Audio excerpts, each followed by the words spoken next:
Tonight at the USF Patel Center, 10 young innovators will compete for Top Invention. Nearly 600 inventions from 7 counties around here entered and were narrowed down to these 10. And I met with one of the finalists who's excited about tonight's competition and her cereal sifter.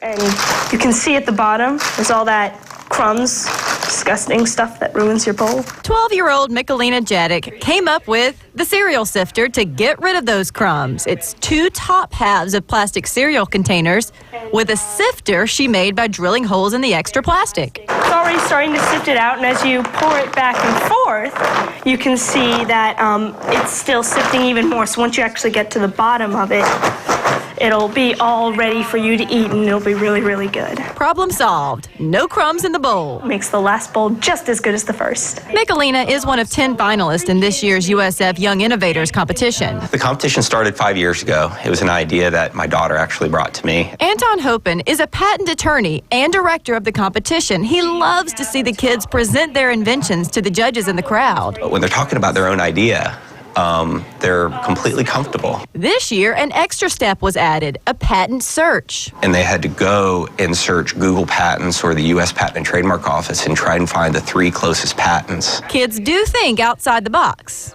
Kids aren't constrained by all the ideas, about saying, no, you can't do this and you can't do this. So they're incredibly creative. And thanks to Michelina's creativity, she now enjoys every bowl of cereal. FYI, this is Michelina's second time as a finalist, but tonight's panel of judges includes Kevin Harrington from Shark Tank. And again, if you want to see these smart young innovators and their creations, you can go to the USF Patel Center on the Tampa campus tonight at 5 p.m. Well, that's really creative. Yes, it is. All right, delicious bowl of cereal. No, hate the crumbs. Right. It's 6:13. The big hunt for Burmese pythons in the Florida Everglades ended at midnight. More than 1,500 hunters participated. The hunt's final tally will be announced February 16th in Miami, where officials will award prizes to the hunters who caught the most pythons and the ones who caught the longest pythons. The world's largest saltwater crocodile held in captivity has passed away. The 1-ton creature died in his enclosure at a facility in the southern Philippines. Now, from end to end, this croc was 20 feet 3 inches long. Firefighters rescued a family of ducks from a sewer in Carrollwood. The 8 ducklings were walking with their mother yesterday when they slipped through the grate and fell 15 feet. A passerby walked her dog and saw it happen and called 911. I freaked out because I'm a mother, and it's like I felt so sorry for the little mother duck because she was like hanging around here like squawking because she could hear her babies calling for her. A Tampa fire and rescue crew climbed into the sewer to free the ducks. The ducklings were then returned to their mom, but yeah.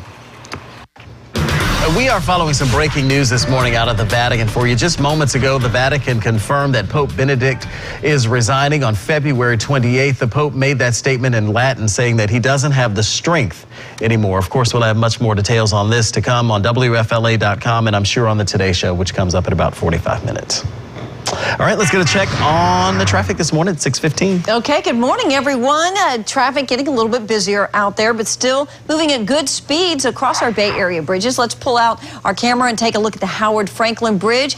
Pretty nice drive overall, no delays. It'll take you about 8 minutes to cross it. And you can see it's getting a little bit busier here. This is on the Pinellas side near 4th Street, but still a good drive. Take you again about 7 minutes. Let's go back to the maps now. I want to move over and talk about this accident up in Northdale. Injuries are involved, possibly tying up a lane. Van Dyke right at Dale Mabry. So I want you to keep that in mind. Also over here in Tampa, right at 113th Avenue at 15th Street, we've got a collision as well. If you're traveling on the Selman Expressway, heads up this morning, might look a little bit different. If you're used to exiting into Ybor City, that off-ramp to 22nd Street is going to be a 1/4 mile sooner than where it usually is. So keep that in mind when you're exiting. Again, it comes closer, so try not to miss it when you're heading out there. Meanwhile, great drive here on Gulf to Bay, also known as Highway 60 in Clearwater, from Missouri over to US 19, roughly a 5-minute commute. You can always follow me at Twitter on Leslie Lacey at Twitter. I'll keep you updated on your morning commute. And now let's turn things over to Lee Spann. Well, after a gorgeous weekend, we're starting out the week actually quite mild.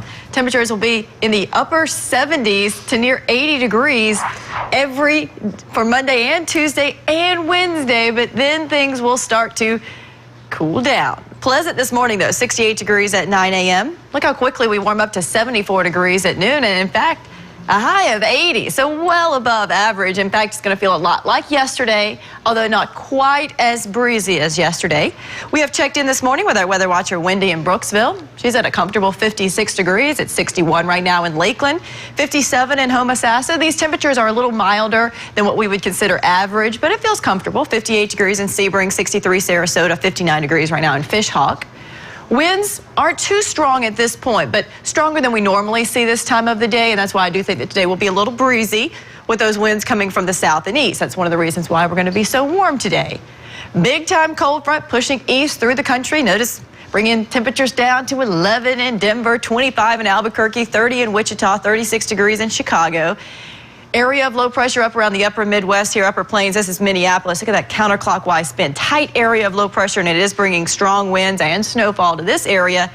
And sadly, we're seeing some rain and snow up across the Northeast as well. You can see that kind of pink color there. That's a mixed precipitation and sleet, which is going to be terrible news for the cleanup effort there. And then the cold front extends back through the Mid-Atlantic region and all the way through the Gulf Coast states, from eastern Texas through Louisiana, Mississippi, unfortunately, where they have tornado damage to clean up today. Rain in Alabama, rain in Georgia, rain in South Carolina. Where's the rain not? Throughout the entire state of Florida. We are once again kind of guilt-ridden with our beautiful weather. And the cold front stays to our north today along with the rain. We're sunny and warm with highs near 80. Tomorrow, the cold front gets a little closer to us, so there might be a rain chance. Levy County and points to the north, but that's about as far south as it should get. Then this area of low pressure develops along it, and that's why we increase our rain chances during the day on Wednesday. But we're still going to be warm on Wednesday. By the time we head into Thursday, the rain chances remain high, but the cold front will have slipped just to our south. So we're going to be cooler and rainier for Thursday, Friday, and Saturday.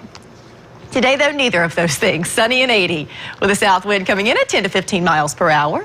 This evening, very mild, great for heading out for a stroll, 73 degrees, 64 degrees overnight with south winds at 5 to 10 miles per hour. And we could see some developing fog overnight as well. 79 still for Tuesday, up to 78 for Wednesday, but then notice where highs only about in the upper 60s, which is more than 10 degrees cooler. We also bring in the extra clouds and the rain chances. We'll get a second cold front to really push through here on Saturday, and that's what's going to cool us down significantly for Sunday and Monday of next week. But until then, boy, can't really beat this weather, especially with all the troubles across the rest of the country. Right. And then here in Florida, it's beautiful. All right, thank you very much. 6:19, with the Notre Dame girlfriend hoax still fresh on many people's minds, we've seen just how dangerous it can be to look for love online. So how do you know if the person on the other end is a sweetheart or a scammer? That story's coming up next on News Channel 8 today.